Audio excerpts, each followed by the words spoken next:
开始。 But you can keep me safe, she insisted desperately, just as you keep Mother safe.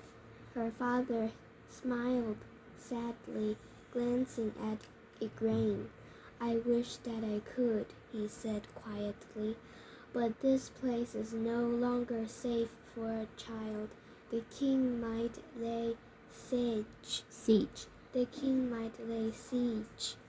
But Morgan looked to her mother for support, but all she could see was her own pain reflected back at her. Her mother was just as powerless to stop this as she was. Are you sending me to Elaine or Morgus? She sniffed, hopeful that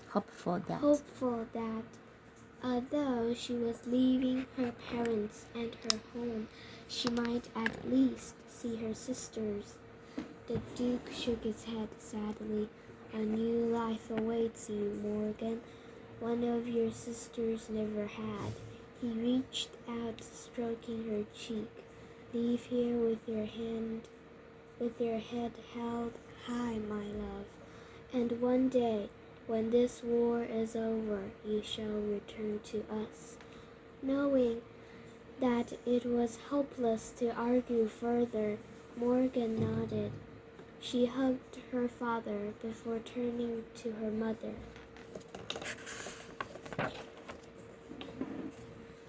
Be brave, my child, Igraine whispered as she hugged her. Wiping her tears, Morgan stepped away from her parents and turned to the carriage that was waiting for her. As she climbed the steps, she knew that she was leaving everything she loved behind. She couldn't help wondering if she would ever see any of it again. Chapter 3. Morgan had no idea where she was going, and on the rare occasion when the driver did stop, he would barely acknowledge her questions. All she knew was that the journey was long and hard. The carriage rattled over rough, uneven ground for what seemed like days, bouncing Morgan around on the hard wooden seat, leaving her with a pounding headache and an aching back. Eventually night closed in, and she could no longer see outside.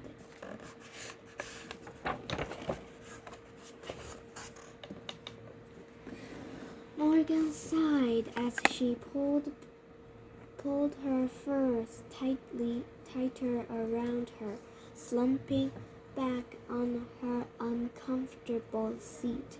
She finally allowed herself to think of her parents. What were they doing now? Were they together, or was her father locked up in his war room planning another battle against the king? Or worse still, was he camped out in the middle of a battlefield, unsure if he would make it back to Tintagel alive? She sat up as the movement of the carriage changed, the wheels crunching over gravel now. Peering out, Morgan searched the darkness for any sign of where she was, but could see nothing. Finally, the carriage slowed and came to a stop. Morgan threw the door open, leaping to the ground without waiting for the steps to be lowered. She froze when she caught sight of the 3 nuns standing before her. Nuns!